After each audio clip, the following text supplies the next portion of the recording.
Hi friends, it's Gail from Gail's Bookish Things. I wanted to show you this journal I made for Christmas.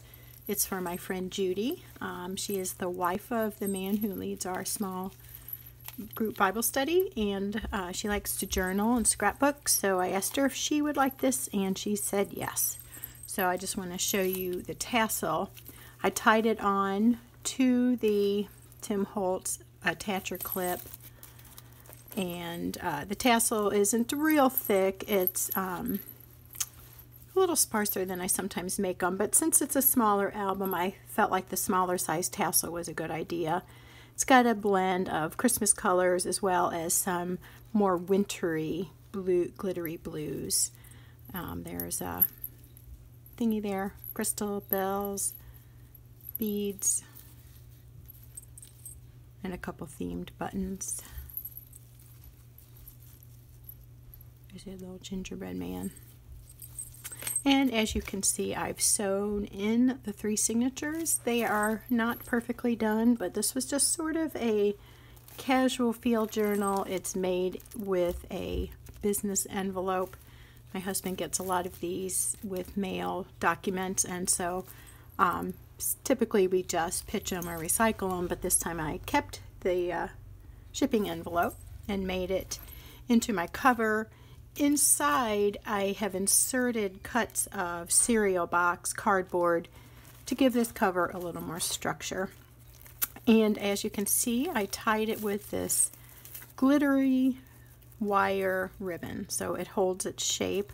I like using this to tie journals shut. I think it gives it a nice finished look, but it's easy to take off, it's easy to retie, and it looks nice because you can mold the wire. And that way too the journal can expand, and so if you do a pre-attached latch or closure, the book may outgrow that. So with something like this, you can just make a bigger piece of ribbon, fit it later, or whatever. It won't burst anything that's permanent. I did a collage effect, so I cut out pictures from the Christmas books I got at a book sale. There's tons and tons of fun pictures. I've enjoyed using these books. I got a whole bag full for just $5. I've used canceled postage stamps from last year, washi tape bits, and more words from my Christmas themed books that I'm cutting up, and scraps of ribbon and scrapbook paper. Here's a pocket, one of those things you get at the Target dollar spot, and I do apologize, my lighting is terrible today. I don't have my extra lamp working, so I just make do with what I have. If I wait, I'll never get it done. So here's a Bible page from Luke 2, talks of the birth of Christ. So I thought that'd be fun to stick in there.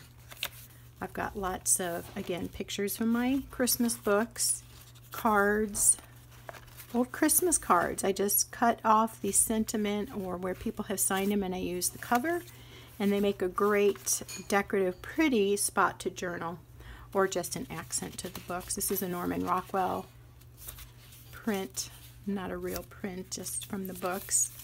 Here that opens up. There's a pocket here, another card that I've cut up to make it look like a little photo. And there's journaling space on the back of that, or it can just be an accent. There's a shaker here with lots and lots of sequins. Numerous pictures from Christmas cards and the crafting Christmas books. This is, here's a picture from one of the books. And the back of it didn't really have anything interesting. It was more like an index to the book, so I glued on the front of a Christmas card from last year on that.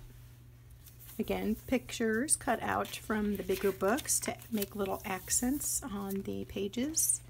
I loved this one. This is a cozy wintry night picture of a house with the dormers and the slanted roof, and that would be my dream home, to have that element in it.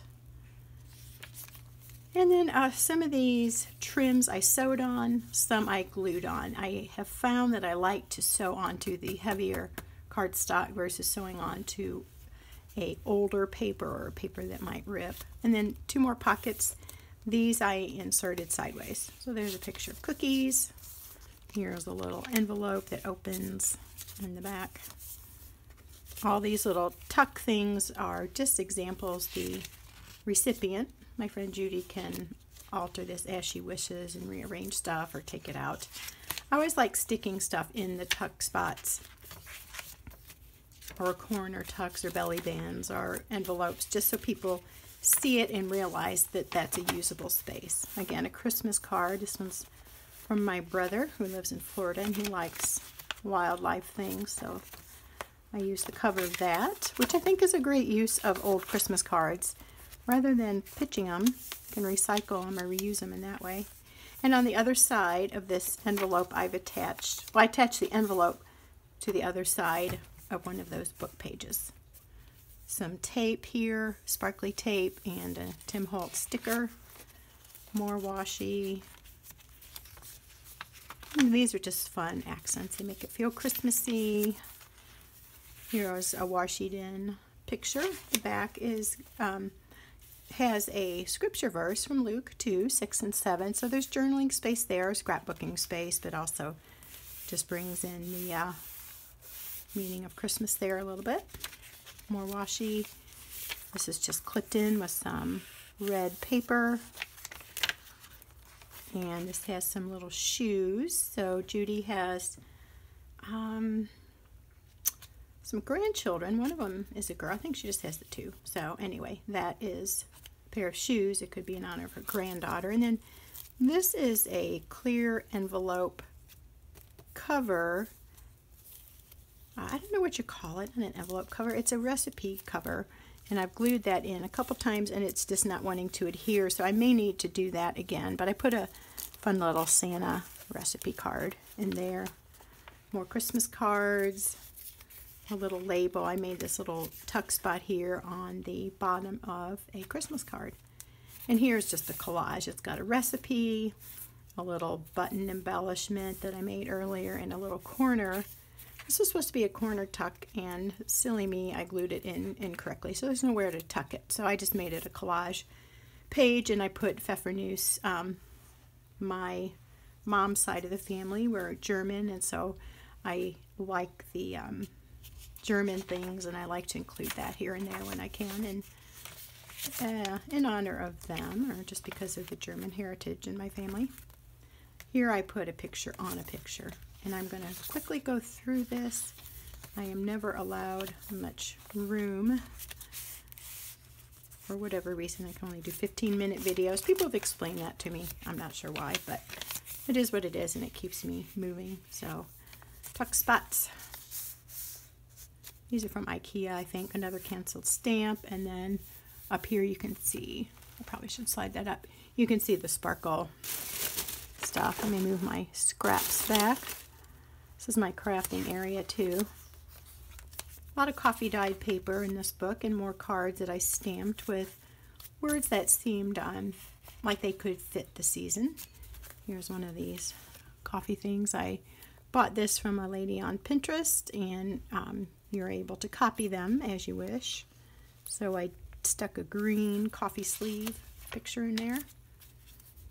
And a couple crafting things, lots of washi. This is a cutout from a book, and I put it right in front of this tuck spot because there was so much just white. That glaring white I don't think is as appealing in a scrapbook or junk journal, so I like to embellish those kind of pages a little bit. Some tags, lots of spots for her to put pictures, scrapbooking samples, sentiments from Christmas cards. Any photos or drawings maybe her grandkids might give her. She likes to journal, so she may journal about some events of the season. And I want to show you this. This is a glassine bag, and I love using these for cutting out pictures of cookies or what have you. So, because it seems kind of like a bag you might get baked goods in. I first thought of that when I made a wedding journal for my friend's daughter's wedding, and her husband is a policeman, so I used one of these glassine bags and I made little cutout donuts. So for the stereotype policeman stopping for donuts thing. You can see lots of note spaces. I glued on a lot of pictures of cookies, and here is a little tiny tuck spot, and I need to put something there so she doesn't miss that. I will bookmark that with that. Favorite things, more pretty pictures, lots of sparkly stuff. Here's a bag with a little area there, and inside it says lovely, and I put some of those sticker gemstones and some sparkly washi tape here and there. I like to add gold, I've found, to a lot of these seasonal journals. I think it gives it a little sparkle and pizzazz and a festive touch. And then this is just a picture of a gingerbread house, which I thought was kind of fun. I love gingerbread houses, and that's just a little doodad in there that's festive. A picture here, put in these sewn on card fronts. Another recipe for Mocha Crunch cookies. You might like to try some of those, and if not, they're just a fun embellishment. And then here's a really pretty cutout of Holly by Anne Ophelia Dowden. I am not familiar with that artist, but I think her paintings are beautiful, very detailed.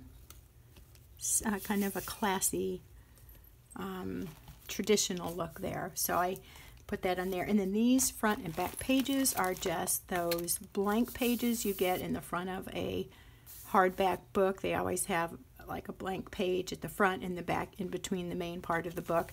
I like to tear those out when I have these bulk books that I buy for essentially taking apart and reusing the pieces and pictures.